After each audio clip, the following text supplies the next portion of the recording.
এই খানিকক্ষণ আগে ফিরহাদ হাকিম, তাকে প্রশ্ন করা হয়েছিল যে আপনারা আস্তে আস্তে অনশনে বসছেন, একজন ইতিমধ্যেই বসেছেন, তা তিনি বলছেন যে ছবি তোলার জন্য অনশন করা হচ্ছে। আপনার মানে এটাই বিষয়, আপনি কি বলবেন?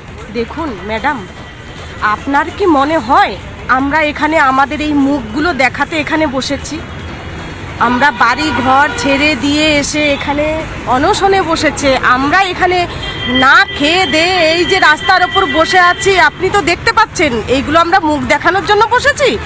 আমাদের এই মুখটা দেখানোর জন্য আপনার মনে হয় না? যখন নাকি 3 তারিখে আমাদের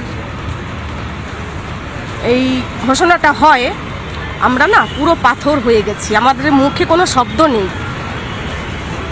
আছে দিদি ভাইরা আছে, বোঝায়, কতটুকু বোঝাবে? আমাদের সব শেষ হয়ে গেছে, আমাদের সমস্ত কিছু শেষ, আমরা আর বেঁচে থেকে মরে আছি, আমাদের বেঁচে থেকে মেরে দিয়েছে। এটা কি তাহলে আমরা কি মুখ দেখানোর জন্য এখানে ছবি তোলার জন্য বসে আছি? আমি আশা করি এটা ফিরহাদ বাবু আপনি শুনতে পাচ্ছেন। হ্যাঁ, আপনাকেই বলছি, আপনি বোধহয় শুনতে পাচ্ছেন যে তারা বলছেন আমরা আমাদের পরিবারগুলো শেষ হয়ে যাচ্ছে, আমরা এখানে বসে আছি মুখ দেখানোর জন্য। মনে হচ্ছে আমাদের কাজ মুখ দেখানো। এই প্রশ্নটাই আজকে যারা চাকরি হারা তারা এই প্রশ্নটা করছেন।